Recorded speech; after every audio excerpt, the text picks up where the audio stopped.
kids cardiac. Catch me in the muni where the party at. Dog pound, turn up with the elf up on my starter cap. Brought him back, boy, we from the land and we proud of that. Louder man, front to the back, here we go, I got him shouting that. Here we go, Brownies. Here we go. Here we go, Brownies. Here we go, Brownies. Here we go, Brownies. Let's go. Game on the line, Joe Thomas, I promise. Jim Brown running through opponents, how I got this. I return like Josh Cripps. Paying for the mini, got the dog pound jumping. Here we go, Brownies. Here we go. Here we go, Brownies. Here we go, Brownies. Stand up. Here we go, Brownies. Let's go. Cleveland! This is for you!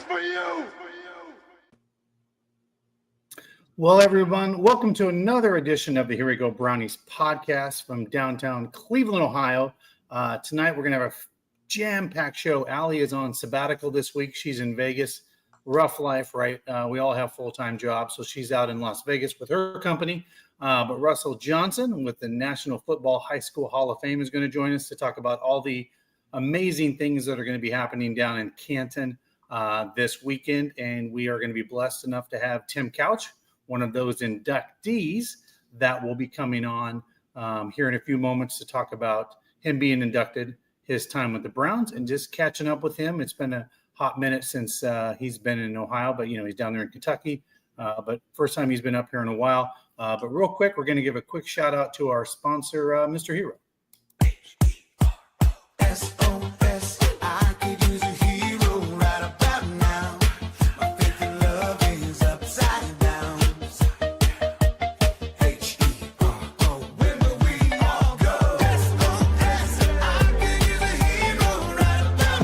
Mr. Hero's turning 60. We're proud to have served your favorite cravings for 60 years in celebrating what we do best. Thanks, Ohio. I crave a hero.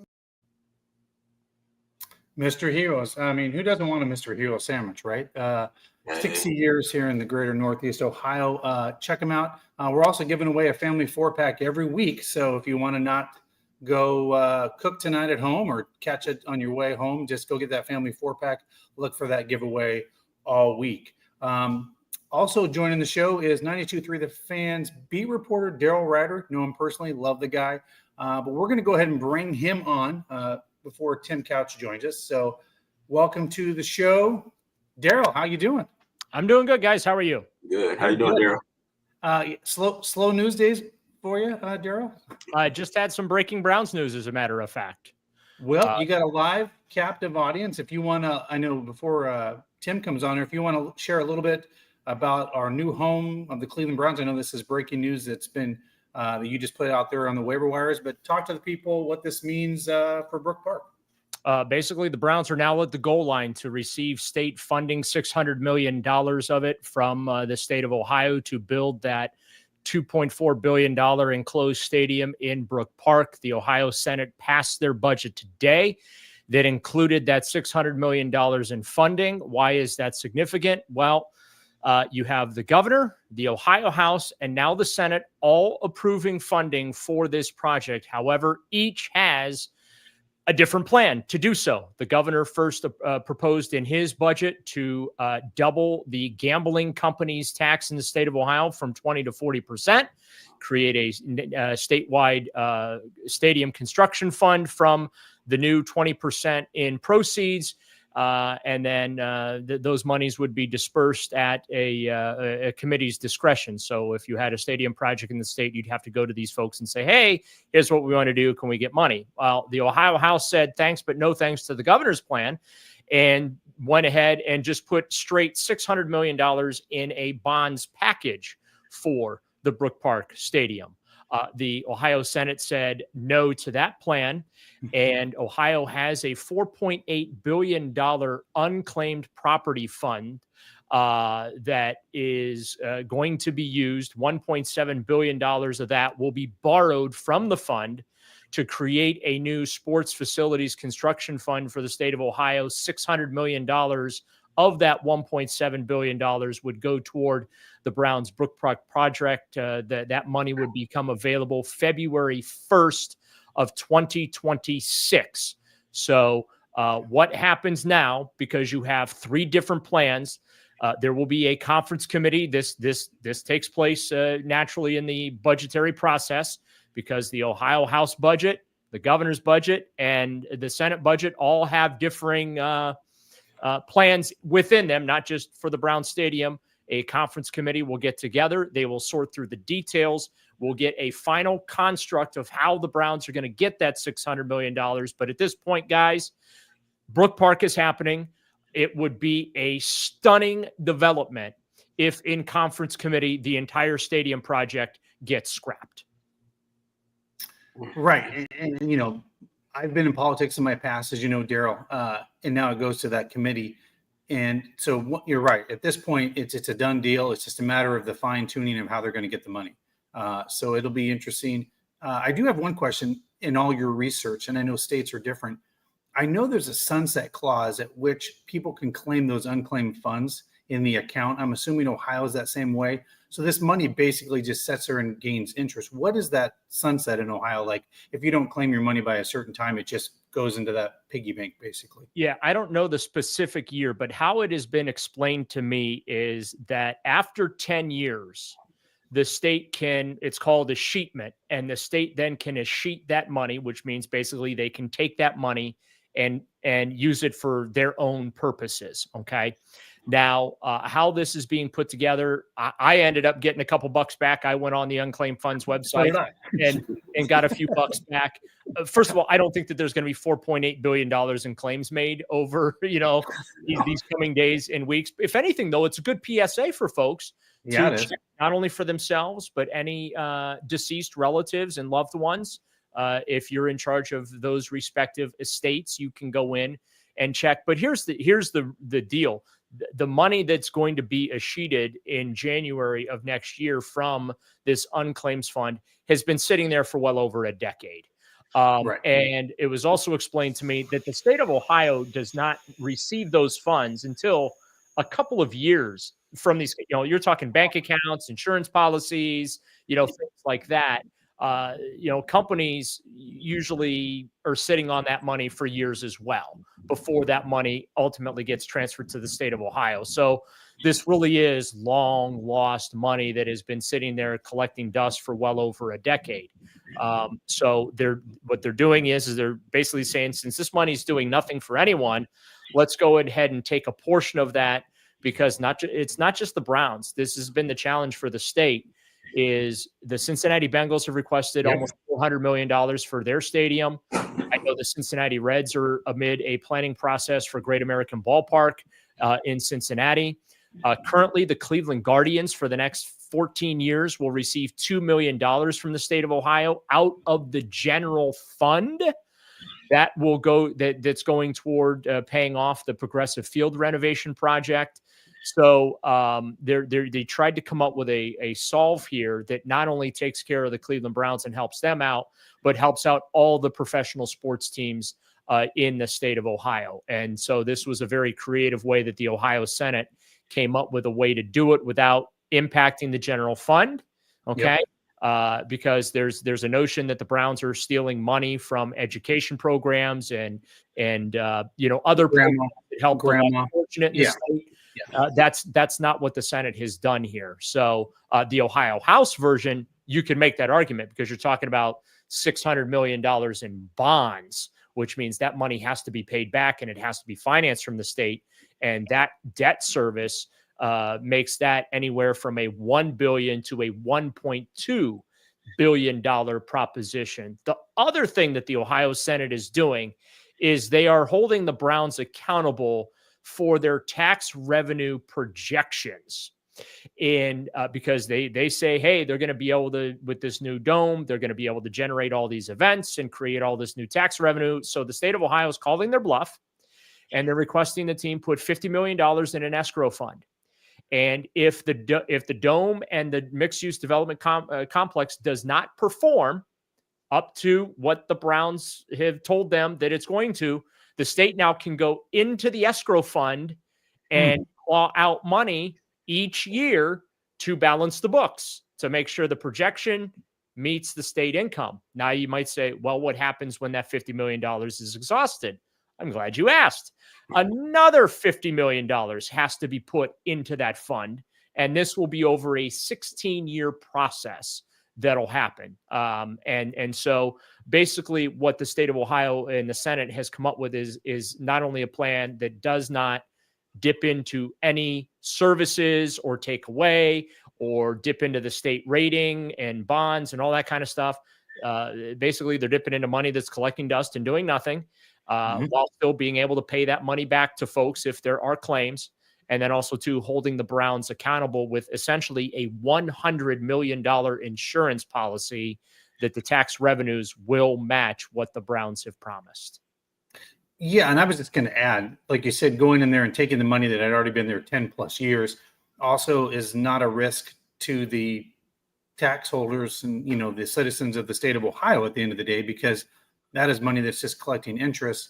And at that point, that money literally is also not only helping the Browns, but the Bengals. I think there's arts and some other things in that fund that'll help projects throughout the state.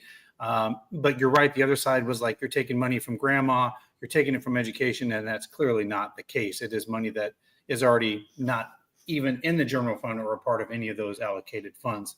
Well, Daryl, thanks for breaking news. With that, though, we're going to welcome to the show former quarterback of the Cleveland Browns, Tim Couch. Hey, guys. Tim, how are you? Hey, how you Doing great. Thank you. Tim, first and foremost, it's an honor and a pleasure to have you on the show. I can tell you fondly, when the Cleveland Browns came back in '99, I was not living in Ohio at the time. I traveled out to the new stadium and came and watched you and sat in the dog pound for that New England game, which was the second game of the '99 season. So you were the first jersey I bought as well, to root on the Browns. I think Daryl probably maybe even had a Tim Couch jersey. But first and foremost, I did not. I was working. That's right. Not allowed. Daryl Ryder, as you may know, has been covering the Browns and the media here in Cleveland for 28 years. So I'm assuming back then you were just a young buck, right, Daryl, covering the Cleveland Browns. Tim barely remembers me, but I was there. Yeah, I definitely remember you. Yeah, for sure. It's a long time ago, though. Yeah. So, Tim, first and foremost, you're going to be inducted into the 2025 class of the National Football Hall of Fame this weekend in Canton. We'll be there and joining you for all the accolades. Russell Johnson is joining us from the National Football High School Hall of Fame. My first question to you is, coming back to Northeast Ohio, being honored for this, how do you feel? I mean, you've won about every award you could in the state of Kentucky for football. What does this mean to you and your family? It means a lot. I think I was fortunate enough to go into the College Football Hall of Fame last year, the 2024 class, and to go into the High School Football Hall of Fame this year it's truly an honor. It definitely makes me immediately reflect back on the people that helped me get to where I was able to get to as a football player, because, we played the ultimate team sport, and, you never accomplish any of these things all by yourself. It's all with your teammates and the coaches that you're blessed to play with. So I'm very thankful for who I had around me in those moments, all those teammates, all those coaches that helped me become the player that I became. So I'm just very grateful and honored to go into this Hall of Fame class, and thrilled to go in with those guys in the Hall of Fame this year. It's just an unbelievable class of guys, and really looking forward to getting up there to Canton this weekend and being around the guys and seeing them and catching up. And, I know a lot of these guys, a lot of them I haven't met yet. So I'm looking forward to meeting them and kind of sharing some stories and catching up a little bit. Yeah, I was going to say, you get to see some of your old friends that you knew alumni-wise. Eric Metcalf's being inducted. Frank Minifield, Hanford Top Dog Dixon, as he likes to refer to, is going to be inducted. So it's going to be kind of cool that you're going in with some other Browns. I think that's super cool. But Daryl, go ahead. Shoot away. Ask a question. Tim, I'll hit you hard. What do you think about the Browns potentially playing games in a dome, an enclosed stadium there in Brook Park, right by the airport? Man, I wish it was there in 1999. I can tell you that. both. Hey, that's a tough stadium to throw in. You know, a lot of times, you know, later in the season when it gets cold, the wind's cutting off of Lake Erie right there, and you know the temperatures are about freezing. There's snow coming down. It can be a tough stadium to throw in sometimes. So a dome would be nice. I think it's going to be awesome. You know, I'm looking forward to it. You know, I'm excited. You know, I've seen some of the plans. It looks amazing. You know, I know the players are going to be really excited for it. Hopefully, the fans will be too. So I think it's going to be really cool. Go ahead, Russell. I think the fans are super excited, Tim. we're just like, we've been waiting for this, I think, our whole lives. I'm sure. I Yes. got a question for you. What was it like in the moment getting a statue dedicated to you at your high school? Yeah, you know, that was a surreal moment. You know, they put that up last year, and I was able to go back to my high school for that unveiling of the statue and talk to the kids. That gave a speech to the high school there, and got to be around the football team and you know, some things like that. So it was a great honor. You know, and hopefully, you know, I come from a small town of 350 people in Eastern Kentucky where there's not a whole lot of opportunity there. So hopefully, you know, when opposing teams come in there to play, they see that statue. The kids that are playing football there at Leslie County High School, where I played, they see that statue. Maybe it can represent something to them that they're able to go and chase their dreams, no matter where they come from, what their background is. That anything is possible as long as you're willing to put in the work. You know, and dedicate yourself to whatever it is you want to be. So that's what I hope it stands for. And you know, the statue turned out awesome. The guy did an unbelievable job on it. So I was really happy with it. It was you know, obviously an unbelievable honor. Never thought I'd have a statue, but you know, truly honored by it. So, Tim, here's a question for you. You might have heard there's a quarterback competition in Cleveland this offseason. You know, I've talked to a lot of fans, and just being a fan and growing up and rooting for this team, you know, when you were drafted, you were kind of expected to be the dude, right? You were going to come in, you were going to be the starter. And looking back over the last, you know, 26 years and counting, to me, there's never been a real open quarterback competition that I can think of where there's any four of these guys at any given moment feel like they could kind of thrust up into that position and be the number one guy. First and foremost, have you had a chance to look at any of these guys and your thoughts on obviously any of the four, including Joe Flacco? But what do you think of this quarterback competition and kind of the Browns taking to bringing in a veteran like Joe Flacco? And, you know, obviously they acquired Kenny Pickett from the Eagles, but just, you know, what is your thoughts on this? Because I mean, being a quarterback, I mean, I always say the eye test, right? You can look at quarterbacks, you can see it. What's your thoughts? You know, I think it's going to be very interesting. Obviously, you know, they got a really good mix there of, you know, old veteran who's been there and done that, played a lot of football games, won a Super Bowl, and Joe Flacco. Then you got a young veteran in Kenny Pickett who's bounced around the league a little bit, but he was a former first round pick. So obviously there's some potential there. And then you got the two rookies coming in, and you know, so I haven't seen a whole lot of the rookies play. In college, I saw a few of their games here and there, but I don't know a whole lot about them. But certainly impressed with both of them from what I saw. But you know, I think it's an opportunity where, you know, maybe you start a Joe Flacco, or maybe if Kenny, you know, progresses within the system here during the offseason, you feel like he's going to be the starter week one. You got a veteran guy you can roll out there, you know, week one and get the season started. Maybe the first few weeks while you're developing these young quarterbacks behind them, and hopefully, you know, one of the young guys, you know, really kind of, you know, come up to the top. And you know, I think Shedeur Sanders is a extremely talented kid from what I've seen. I really didn't understand his slide in the draft to where he went.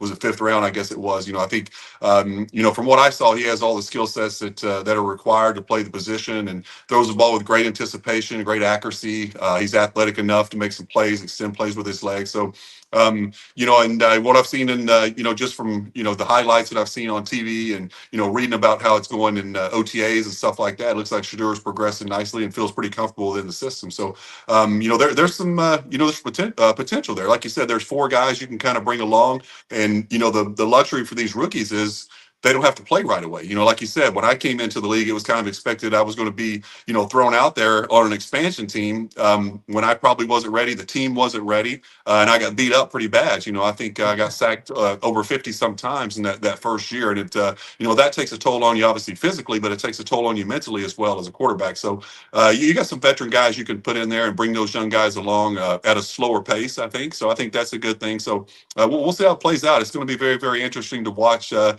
know, over the season, how that position plays out for the Browns. You know, I kind of thought of that thought of you when Joe Burrow came in the league and they didn't give him any offensive line protection. I'm like, they're going to kill this guy.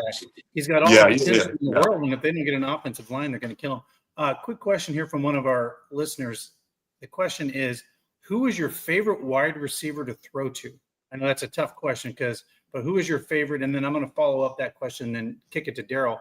And my second part of that is, what was your welcome to the NFL moment, right? College. But what was that moment when it hit you like, whoa, I'm in the National Football League? So first that, and then what was your moment like, welcome to the National Football League, basically? Yeah, I guess my favorite receiver in the NFL would have been Kevin Johnson.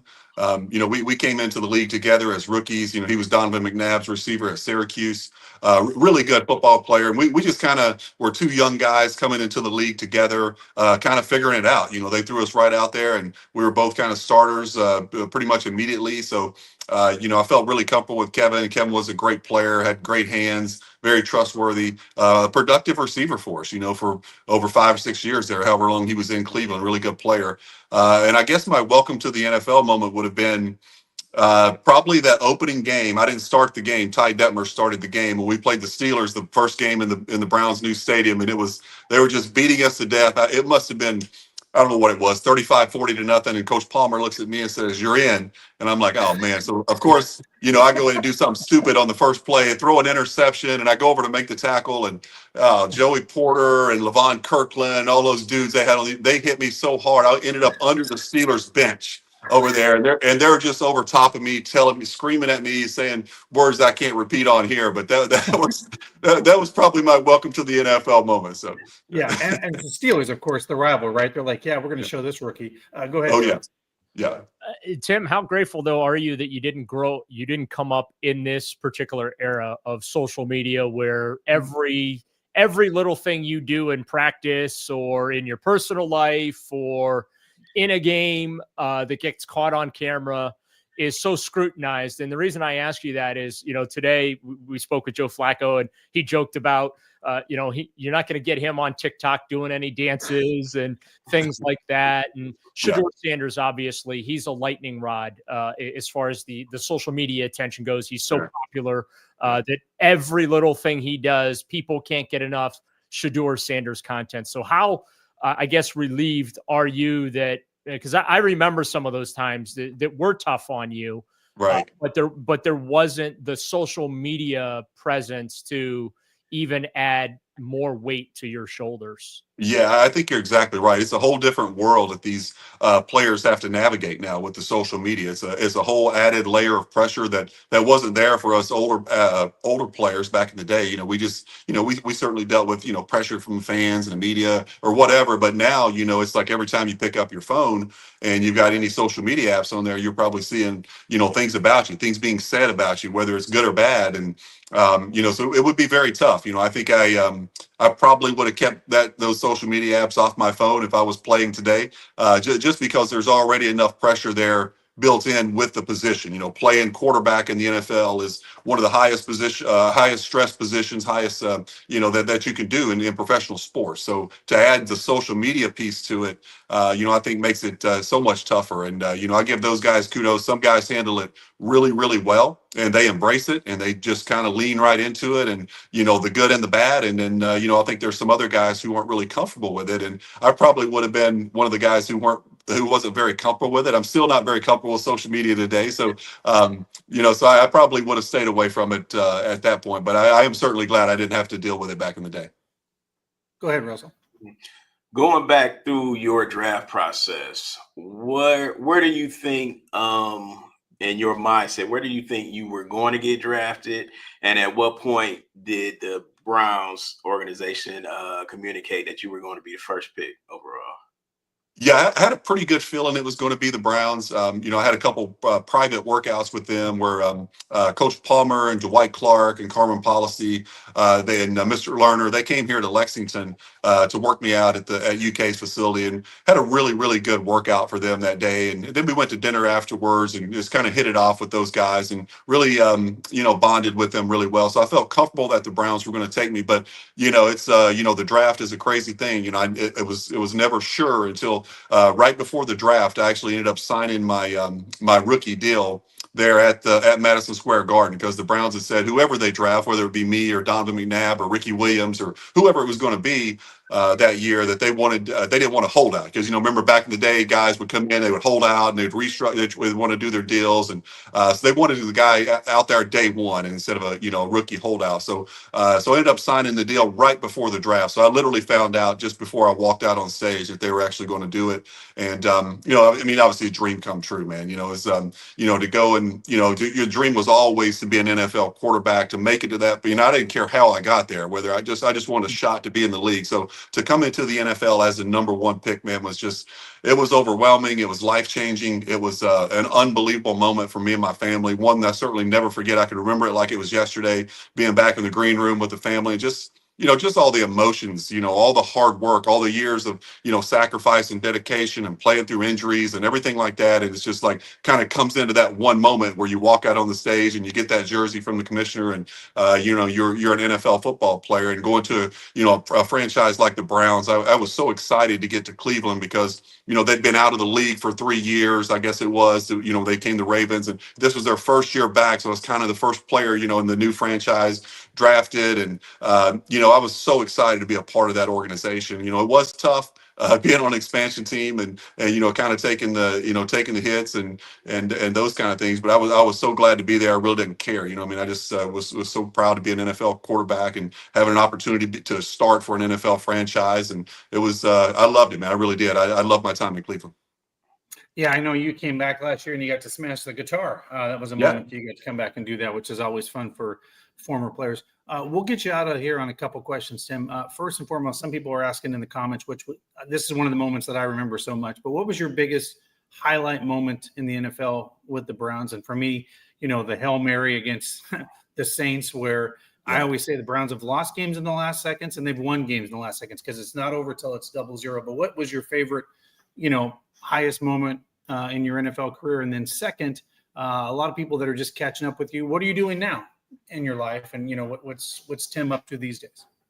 Yeah, I think probably the highest moments were obviously the one against New Orleans was very special to me, the Hail Mary against New Orleans, because it was our first win as a franchise in 1999. So I think we had started the season, I can't remember what it was, maybe 0-5-ish, 0-6, somewhere in there. And then we go down to New Orleans and we're playing well and we're about to win that game, and they kick a field goal with just a few seconds left. And we're like, damn, here we go again. We're going to lose another close one. And then we throw the Hail Mary and win the game. So getting your first win in the NFL like that on a play, like that, is just so rare that, you never forget that one. And, but as far as what I'm doing now, just a lot of business stuff. My brother and I, we own a wealth management company called Meridian Wealth Management.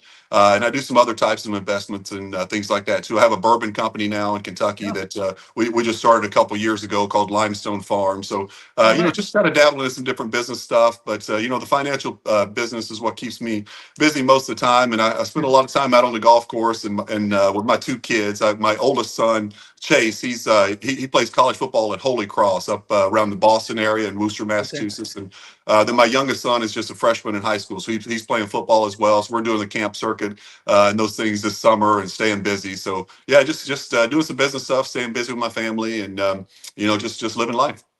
Now, is there another quarterback in there? What positions do they play? Just curious. Yeah, no, my oldest son is a defensive end. He's a big kid. I think he's around 6'5.5", 250-ish or so right now. I think he's going to be a pretty good player. And my youngest son he's a wide receiver and defensive back. So I think right now he's around 6'2" or so, maybe close to 6'3", but a good athlete. So I'm excited for both of them. They both have really good opportunities ahead of them. There you go. Well, hey, Tim, always a pleasure. We'd love to have you back on the show again sometime. Sure. This was an honor to have you. All the fans are giving you a lot of love here in the comments. They're enjoying bringing it back to the rebirth of the Browns in 99. But hey, Tim, thanks for joining us. I'll see you obviously a lot this weekend. Russell is excited to have you with that induction class and catching up with all those guys. I appreciate you guys having me on. We'll do it anytime, and looking forward to seeing you guys in Canton this weekend. Thank you. Sounds good. All right, appreciate it, guys. Thanks.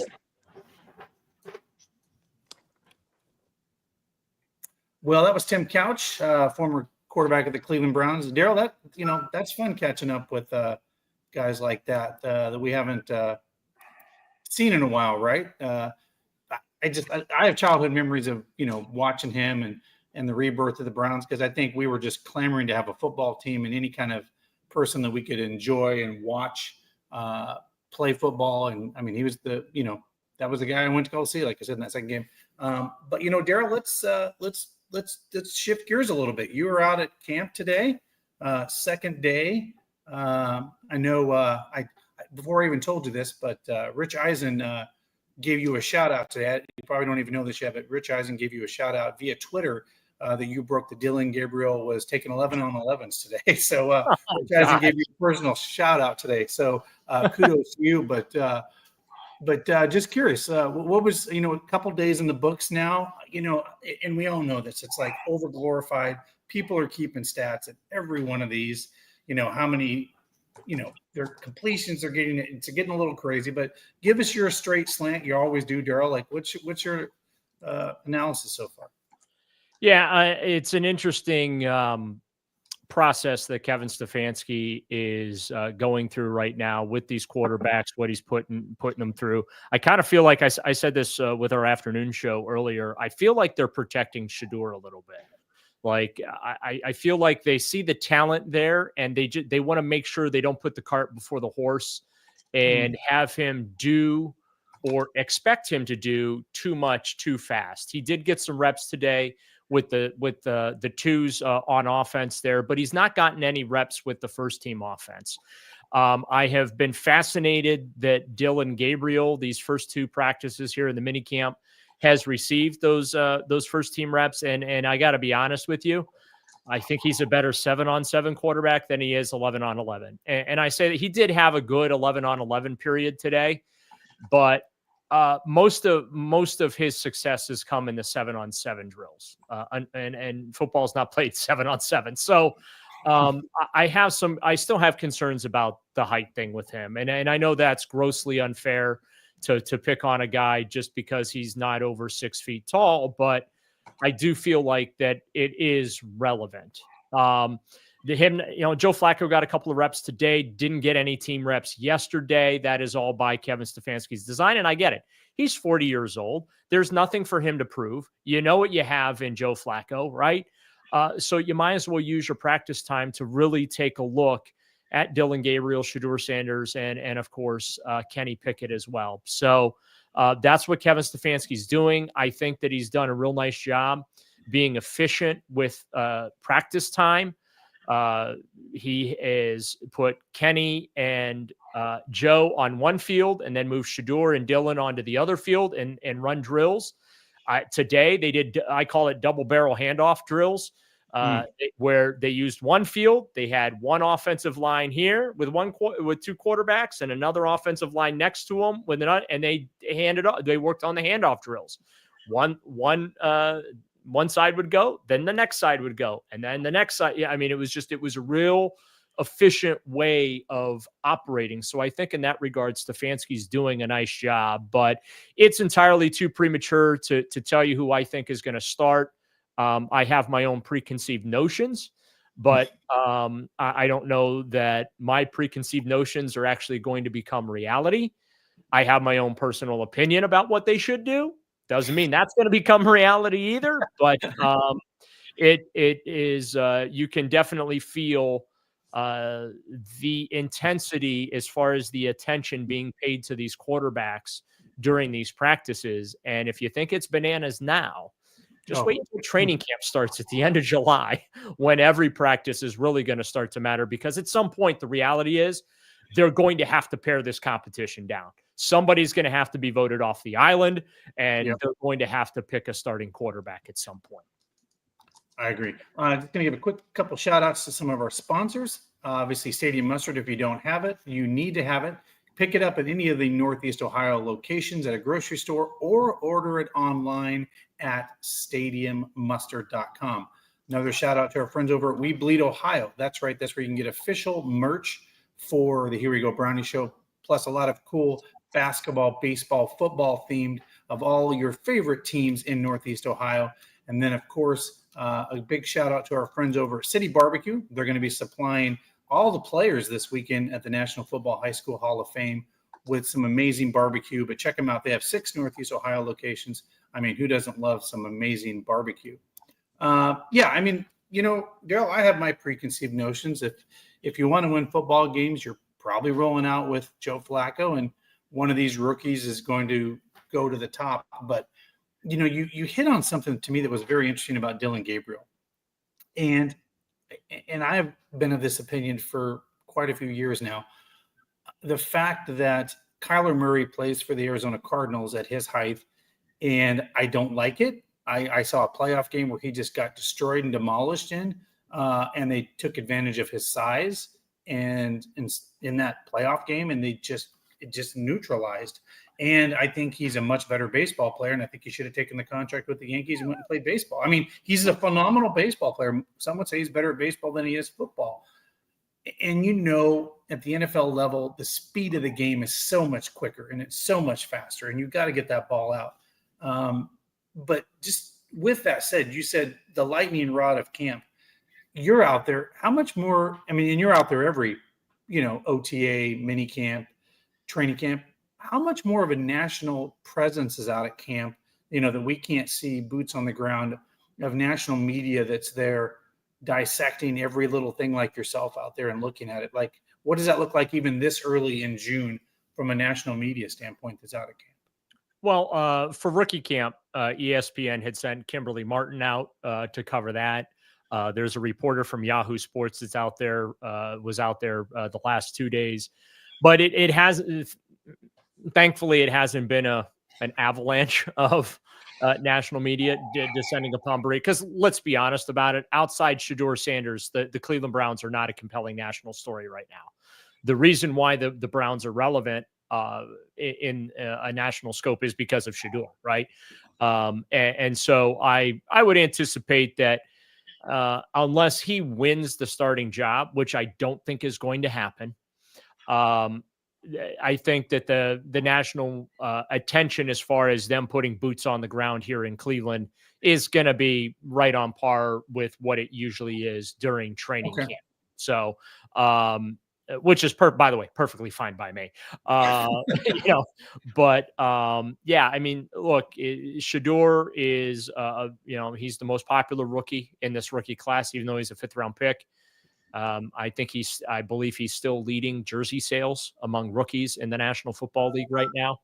So, anytime I post something about Shedeur on social media, the views go bananas. You post something about Kenny Pickett or Dylan Gabriel or Joe Flacco, and you get but Shedeur, it's just like poof, right? And I give Shedeur a lot of credit. What I don't know where the narrative about him being I'm paraphrasing, or basically being an entitled, spoiled brat. I don't know where that reality lives, because that's not been my experience, both observing him on the field and watching him work, as well as just the general media interactions with him. He comes across to me as very thoughtful, very mature, and someone that is aware that he is a lightning rod for attention. And to be fair, he invites it. He does, music and things like that. So he welcomes that attention. But I don't see, I guess, some of the negativity that surrounded him going through the draft process, and some of the things that the folks in the national media were saying about him, or whatever he did to prompt these unnamed sources, which I love unnamed sources that will rip a guy, will dig into a guy's character without attaching their name to it. And that's what they did to Shedeur in the pre-draft process. But I've not been exposed to that since he's been here. He stays after practice on the field, working with guys, working on his mechanics and things like that. And yeah, there are things with his game that the Browns really do want to work out. I don't want to call them bad habits, but that's the only phrase that comes to mind. So yeah, I just want to be clear, I'm being unfair using that phrase, but that's all, they're just little things with his game and maybe what he does that the coaching staff wants to work out of him a little bit. But yeah, I don't view Shedeur Sanders as this rotten, reclaimed bad apple that fell in the 5th round, and the Browns took a chance on this kid And now it's, can they straighten him out because he needs to be straightened out? And, I don't have that view and perception of him at all. Yeah, it's interesting. Like if you listen to the outside echo chamber, you would have thought he was this self-absorbed, entitled kid that got everything he wanted his entire life. But you're right. The way he projects himself from what we can see through the lens at camp is he's a humble kid. He's respectful. He makes comments like, if Joe Flacco wants me to rearrange his locker room, I'm fine with it. He's a veteran. He has to be respected. So it is interesting that he dropped as far as he did in this draft. And the Browns for 26 plus years have not, they got it right a couple times, and then with Baker and some of these other guys. But if they got it right in the 5th round and this guy ends up being the guy that we can go with, we got damn lucky, like that we were able to. And by the way, it's okay if he comes behind a veteran quarterback and learns the ropes and not throw. We just heard from Tim Couch, and thrown to the wolves basically and get sacked 50 sometimes and get beat up and thrown under the Steelers bench because I was not ready to play that first hit because I just wasn't ready. And I think my co-host Allie and I talk about this all the time. The NFL has a real problem of developing quarterbacks, and they have for several years. If you're drafted in the 1st round, you are basically expected to go out and be the starter in week 1. And, you can look at, Josh Allen, he needed a little time to develop as a quarterback, and some of these other guys, but they're thrust into this. I'm just curious about what your thoughts on that are as far as developments of quarterbacks, because I think that is a problem, not just with the Browns, but league wide, where these guys are just, you're Cam Ward, you got to start week 1 and you're thrown to the wolves. And oh, by the way, if the line's not good, sorry, you're just gonna have to run for your life all year. It just kind of blows my mind. But just what your thoughts on the NFL quarterback development league as a whole? Well, the next quarterback that the Cleveland Browns develop will be the first. Again,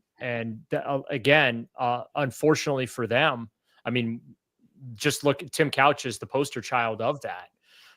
He was thrown into an impossible situation where they get their doors blown off by the Pittsburgh Steelers in that the inaugural return game there.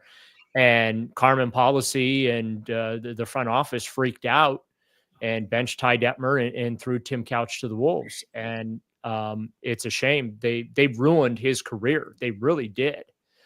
Which is why it's so nice to see him now back in the fold with the Browns, and also seeing fans, receive him positively as well. Because I remember those days. There were some really dark days for Tim. They booed him. They booed him in a game. Yeah. And the organization. I remember him sitting in his locker crying after a game because it was so much. So, Patrick Mahomes didn't play his first year, and that really worked out well.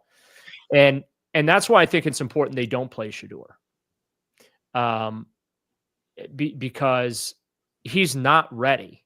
And I know folks look at that, oh, well, here goes Darryl hating on another quarterback. He's hating on Shedeur. No, I see the talent there. I see the arm talent. I see the ability, but I kind of want them to handle him with kid gloves. I don't want them to throw him to the wolves. Same thing with Dylan Gabriel. I'll be on, my reservations with Dylan aside, like I don't want to see them throw that guy to the wolves just yet either. Let these kids learn. Put Joe Flacco out there. If the season goes down the drain, he's the one that kind of has to take the physical punishment, so to speak. But then there's the other part of, well, what point is there to put Joe Flacco on the field at all this year when you traded for Kenny Pickett? Granted, you gave a 5th round pick in Dorian Thompson-Robinson, who, by the way, is the absolute worst quarterback I have ever seen. And to bring in Kenny, for me, this season is about figuring out what you have in your quarterback room outside of Joe Flacco. You put Joe Flacco out there in week 1 to just sell your fans on, hey, look at us, we're trying, right?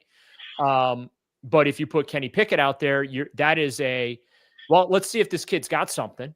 And, maybe we can fix what went wrong in Pittsburgh, because their offense under Canada was a hot mess.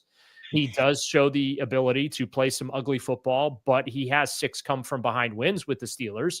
So maybe there is a little grit, a little something, something there in the intangible category. And maybe we as an organization can fix whatever needs to be fixed with him. I don't know. But okay, I get it. But yeah, I don't like the idea of playing Shedeur Sanders or Dylan Gabriel as rookies this year. Just because it'd be nice if they would develop one of these guys. But Yeah. I also understand if they have to, whether it's through injury, whether it's through the season went down the drain. So now let's see what we have, because we have 2 first-round picks in 2026, and we need to know, do we use those picks to support whichever rookie quarterback we like here, or do we combine those picks and have to go trade up in the draft to make sure that we get the top quarterback that's available? So the Browns are in a good but bad spot right now, if that makes sense. Right.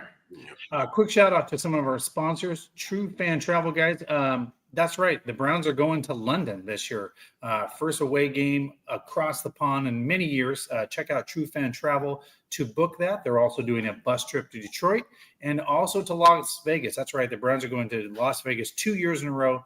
And if you use the code Brownies, you get $100 off that. And then our good friends over at the Greater Cleveland Aquarium. That's right, the Greater Cleveland Aquarium. Go check them out.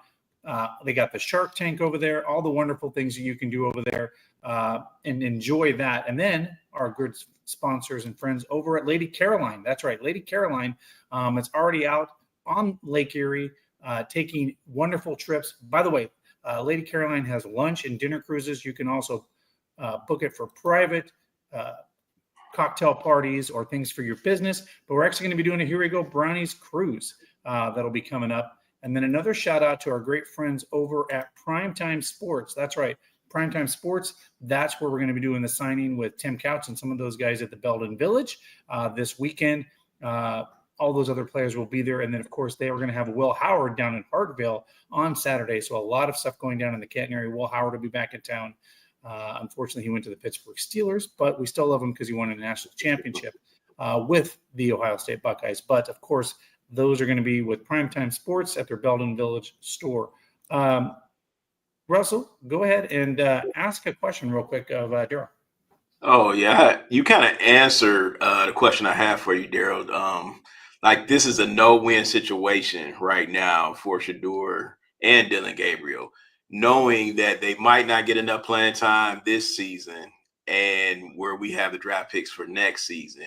In your opinion, what would you need to see out of this next college football season, quarterback-wise, to say they should draft a quarterback in the top 5? Like, do you have any quarterbacks you're eyeing? No. I am about taking the best quarterback that's available. Now, there's a part of me that really wants Arch Manning to come out next year, but I don't know that he's going to come out next year. I agree with that. Yeah.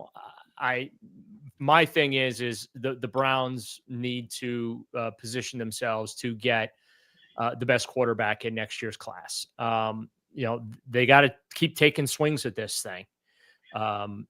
And so most importantly for them this year, they do kind of have to figure out, hey, is there something with Shedeur, right? Are we able to maybe get some of those habits that we don't like in his game out of them so that he can be the player that a lot of folks believe that he can be? Same thing with Dylan Gabriel or Kenny Pickett, right? So they've got to find out, do we have anything in our own house, on our own roster? And then if the answer to that is no, then okay, we got to be ready to make that big move with those 2 first-round draft picks. Because I'm of the belief that the Browns, unlike years past, they don't need to lose their way into the number 1 pick now. Okay. I think that they're going to be bad enough to just naturally be in the top 10 with their own pick. And then we are basically fans of any team that is playing the Jacksonville Jaguars. And, hopefully that also becomes a top 10 pick, right? And then you can say to whichever team, hey, we are going to give you 2 top 10 picks, plus we'll throw some other sweeteners in there for you as well, so that we can have the number 1 pick in the draft and take our future franchise quarterback. But as we, talked about with Tim, like the pressure that comes with that. There's no guarantee at that either. You know what I mean? Like the hardest thing to project or the hardest part of scouting is the projection part, right? And colleges, they're not in the business of preparing players for the National Football League, especially quarterbacks, right? And so that projection, right? That accurate projection of, okay, this kid is going to be the next Patrick Mahomes. Like, think about that. Patrick Mahomes was picked 12th overall in the draft, did not play as a rookie.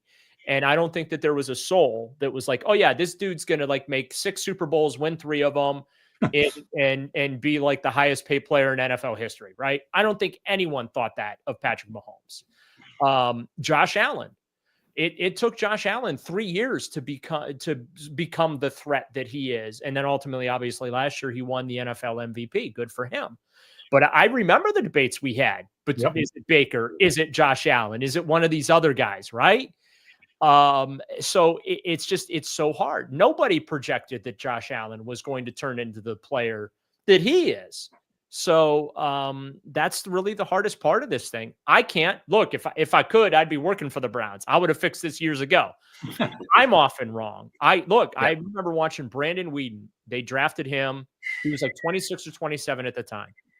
And I remember I was sitting at home and they did that sports science thing where he's throwing the football at the clay pigeons and they're shooting them. Like, it's not like, someone's just up there just throwing them lightly. They're firing the clay pigeons normally, and he's just blowing them up with footballs. And I'm like, whoa. Then I see him on the practice field and I'm watching the individual drills. I'm watching, 7-on-7. And I'm like, man, even the 11-on-11s, I'm like, they may have accidentally stumbled into something. Then we get to the regular season when defenses were on the field and allowed to play. And they use big, large American flags and, all that. And then it was like, okay, yeah, even I don't know what I'm looking for. That's when I realized I don't know what to look for in my, in scouting a quarterback anyway. So it's a long way of saying I have no idea. You know what I mean? Like none of us do. And you know what? I can be honest with you. I don't know at times that Andrew Berry knows, or a lot of these GMs really, truly know what. I mean, Tom Brady, greatest of all time, at least in the modern football era. You look at Otto Graham, I think there's some argument to be made there. But in this modern Super Bowl era, Tom Brady, he was a 6th-round draft pick. Nobody saw Tom Brady coming. And anyone that said, they're lying to you, okay? Correct. Even the people that drafted him with the New England Patriots had no idea what they were doing at the time. I mean, he was a scrawny kid going through the draft process and that. So, yeah, projecting the greatness is so hard to do. And then obviously, once you get a guy there, you have to have a stable organization and good people around him. The good news is, for whatever faults fans might have with Andrew Berry and Kevin Stefanski, they're both grown men. They act like it. They conduct themselves professionally. They know what they're doing, even if you might not agree with moves. And so there is some stability out there for the first time in a very, very, I'd argue, since the team has come back. There's more stability with the Cleveland Browns now than, you'd have to probably go all the way back to Marty Schottenheimer, and even that wasn't all that stable way back then, when they were going to the AFC Championship game every year. So you not only do you have to project correctly, but you have to surround that player with folks that can get the best out of them and help them be successful. Yeah, if I could speak on that too real quick. When you look at the Steelers, besides hitting on Ben Roethlisberger, they stumbled around in the dark for 2-3 decades. And they're stumbling around in the dark right now. Right, correct. I mean, Aaron Rodgers is in the twilight of his career, even if he comes in and, for the sake of argument, he leads them to another playoff season and probably another wild card weekend exit.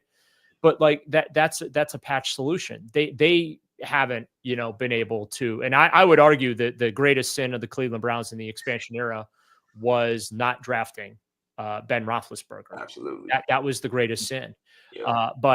I mean, pre-Ben, post-Ben, same thing. Yeah. It's really hard to, The Colts got lucky with Peyton Manning. Then they went to Andrew Luck. And then obviously Luck ended up retiring. Now they're wandering in the wilderness. Yep. The Packers went from Brett Favre to Aaron Rodgers, right?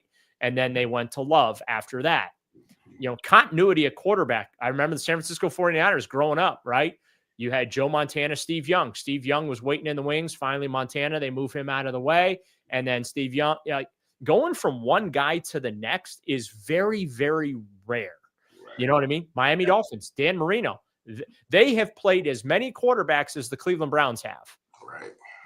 Since that era. So it's really hard to do. Yeah, it's interesting. Like you said, for the Browns, for me, if there is something in Shedeur Sanders, like you said, the talent's there, the arm, you see it, all those things. I do want the Browns to hit a lottery ticket on this guy because this means a lot for the future of the NFL franchise for the Browns for years to come, in my opinion, because if they hit on a guy like Shedeur and he ends up being the guy, right? The guy, the dude, he right. balls out on the field. Well, now you do have 2 first-round draft talent picks next year that if you do like what the Houston Texans did to us, purging our picks that we had for Deshaun Watson, and then you start loading up on first-round talent to build around him, right. We're a damn good football team in 2 years. And that's where I think we really should hope for is that Shedeur does hit and that we don't have to get desperate and give away the treasure again to go to the top of the draft. Because, again, I feel like then that sets us back again another year or two before we're actually competing at a high level again. So, I wish the best for Shedeur. And you're right, let's not ruin him and let's let him progress and learn the NFL speed and not be thrown to the wolves in week 1. So I almost feel like the Browns' next franchise quarterback is going to come from dumb luck. I really do. I 100% agree with that. 100%. I just because that's the way it kind of goes in the NFL. How many number 1 overall draft picks have gone on to win a Super Bowl? Not many. There have been some, but just because you're a number 1 pick in the draft, that does not guarantee anything. And usually if you're the first pick in a draft, you're going to a really, really bad team, right? You are going into a messy situation unless that team is traded up to get you, right? That's why I laughed when, as much as I love Travis Hunter in the draft, and he was my guy, I laughed. I couldn't believe Andrew Berry got their first round pick next year. Okay. That was a bad trade by the Jacksonville Jaguars. I agree. And Andrew Berry, absolutely, again, as much as I wanted and loved Travis Hunter, Andrew Berry made the right decision. You take the picks 100%. Fully agree. Especially when you have a class that does not have a definitive franchise quarterback available to you, right? Cam Ward, I know he went number 1, but I don't know if that kid works out.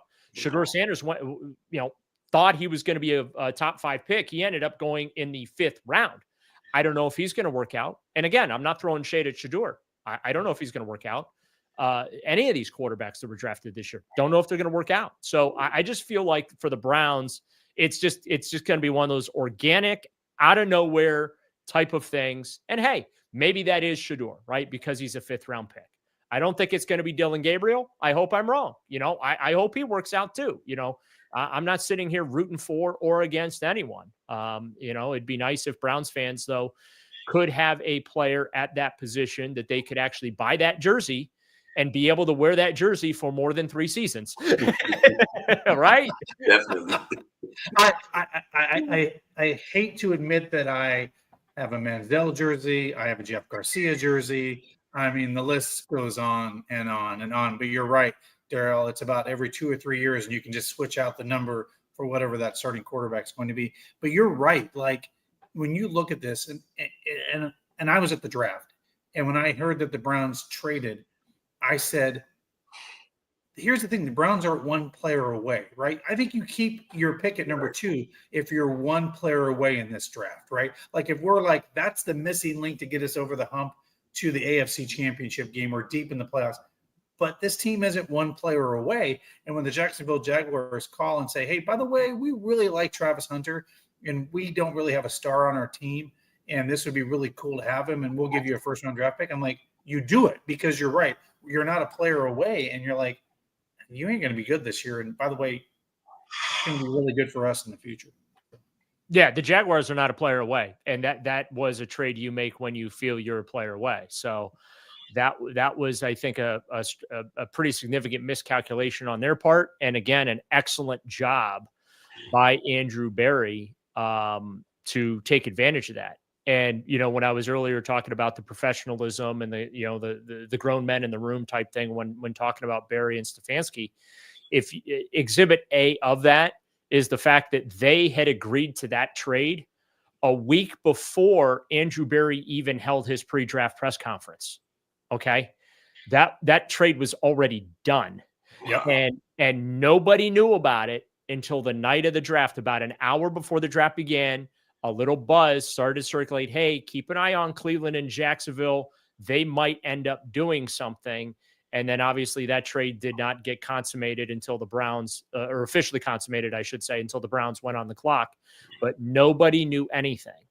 And that's why, tell folks, yeah, I don't agree with every move that Andrew Berry makes. And I do feel like there are some areas he's been deficient. I think he hangs on to his draft picks a little too long. I think that he gives too many guys second chances a little too much and takes some risk there that I don't feel they can afford to take. But he is a professional at his job. And I would argue he might be the most professional general manager this team has had in a very, very long time. He doesn't. His batting average is not Hall of Fame caliber, but he is absolutely a professional at his job.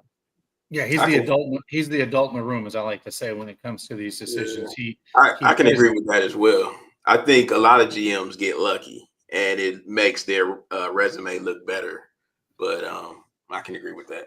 Or they walk into really great situations too and take over, right? Like John Dorsey, the foundation was kind of laid for him, and then he took it over the top. Now, his obviously greatest sin was he hired Freddie Kitchens, and well, he probably should have been fired for that because we know what a disaster that turned out to be. But Tom Heckert did a nice job for a period of time. Eric Mangini's greatest flaw was not that he was not a good head coach, because they went from one of the worst penalized teams in the league to the least penalized team in the league, I should say, under Mangini. But he couldn't subjugate his ego enough to bring in a really good football executive to pick players for him. He had to micromanage it. And well, that's why he only lasted 2 years here. Right.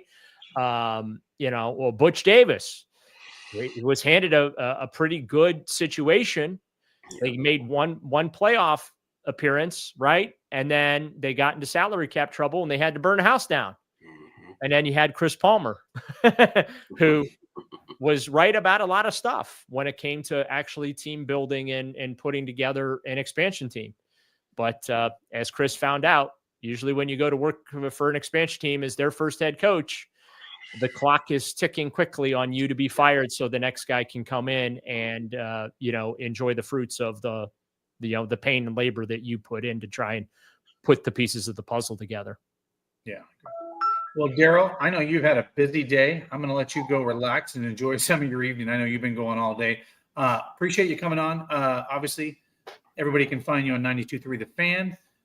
You're obviously the beat reporter for those guys. Tell people where they can find you on your socials or any of the wonderful things out there on social media where they can find you. I don't know. Do I want people to find me on social media? Should I pull a Joe Flacco here? Well, Rich Eisen found you today and gave you a shout out. So clearly you're able to be found on social media. I'm a little too active on social media at times, but it's Brown season, so I have to be. You can find me on X at Writer Wrong Fan, my last name, and then Wrong Fan. And then pretty much on any other social media, it's just right or wrong. Right. I was contractually obligated to put fan in my Twitter handle. And the funny story there is 30 seconds after I changed it back in 2013, somebody went in and stole right or wrong from me. So I couldn't get it back. So oh my God, that's terrible. I lost that, but it's right or wrong pretty much on Instagram, TikTok, I don't know, Threads and Blue Sky, whatever else is out there. That's if you see right or wrong, 9 out of 10 chances it's probably me. Right. Well, Daryl, I appreciate it. Thanks for sharing the breaking news, obviously, about the stadium funding today as well. And we'll see you soon. Thanks so much for having me, guys. Appreciate it. Thanks, Darryl. That was Daryl Ryder, the 92.3 The Fan beat reporter. I'm a little biased towards those guys. Love those, love The Fan. But that was, Russ, that was fun. It was fun to catch up with Tim. You could tell like he kind of let his guard down a little bit. I don't know if you saw that. He kind of felt like he was having a fireside chat at home and was enjoying that. But we got a couple more minutes left here, Russell. Kind of run us through the National Football High School Hall of Fame. By the way, guys, I got 6 tickets here that anybody that would like to go to this weekend. It is at Camp McKinley High School, 6 p.m. in Canton, Ohio. I got 6 tickets to anybody that would like to go. Put your comments in the DMs. I got 6 tickets. If you got kids that play football, this will be a really cool, unique opportunity. There'll be a lot of young kids there to see these great athletes, what they did obviously in high school football and college. We're going to give away 6 tickets. Just drop in the comments if you want them. I got them. We'll have those for you. But just give us a little sneak peek. I know I kind of talked about it a little bit, but just what's going on Friday night, Saturday, Sunday with the breakfast. But Russell, give everybody kind of just a shakedown on what's going on. Okay, real quick, I have actually a group meeting to jump on to in a minute. But so this is our 3rd class. Class is growing. We start the weekend off down in Dover at the Legends football camp hosted by Stump Mitchell, Hanford Dixon. That's 10 a.m. 10 to 1. I'll be there. 10 to 1. I'm in charge of admissions. That's my job. Okay. Yeah, we started that off, and this is our first association with the youth football camp. So we roll into at 3 p.m. We do our plaque unveil at the Turk, which is part of the McKinley Athletic Center. We reveal a plaque with last year's class. So that would be our 2nd class. We do that at 3, and then at 7 we have a meet and greet. So fans are welcome, media are welcome. We'll have some inductees there. We never know who exactly, but there will be some there at our host hotel, DoubleTree, downtown Canton, 7:00, and that's until it usually ends 9, 10, 11, sometimes midnight, depending on how long everybody wants to hang out. Go ahead. And then, as I say, Saturday, and then obviously we'll be at the Belden Village. Yep. Saturday we have the autograph signing at Primetime Sports, Belden Village. That's from noon to 1. We have there Tim Couch, of course, Cornelius Green, Buckeye Great. What else we got on there? Craig James, to name a few. Yeah. That's 12 to 1. There are different prices for signings. You can anywhere check that from $10 to $25 is the most you'll pay for $25. Yeah. Then we go right to the ceremony. Starts at 6. Doors open at 5. Media, we have red carpet for media. It'll about 2.5 hours. Hopefully, we won't have too long of a speech. We have some inductees who will not be in attendance, but they were blessed us with some videos. So it'll go smooth. We have a special award we're giving to Jim Tressel. That will be our Paul Brown Living Legend Award. And so cool. We're excited about that. And this is the first year we're naming a high school player of the year. And that's the Marcus Dupree National High School Player of the Year. That's going to Tavian St. Clair. Right now he's with the Buckeyes, just graduated, walked the stage. I think about a week ago, and we're very excited about that. We wrap up the night with the VIP after party, VIP tickets. You have to purchase in advance, $75. General admission is $25. Tickets can be purchased on our website at nhsfootballhof.com. And then we end the weekend Sunday morning with a Legends brunch, and that's hosted by Marcus Dupree and Stump Mitchell. That's at Jersey's Centennial Plaza, downtown Canton. And that's free. That's free to get in. Come hang out. Tickets are limited, and those are available on Eventbrite. Yeah. So give me a fun weekend. Obviously, this is the 3rd annual induction. And, of course, some of the alumni will be there from previous inductions as well to support some of the guys that are going to be inducted this year. But everybody, of course, thanks for joining us tonight. We had a fun-packed show. We went over, but that's all right. We had a couple great guests on, and it was fun. It was great to catch up with Tim Couch. Look forward to seeing him and all the other players this weekend for the 3rd annual National Football High School Hall of Fame induction.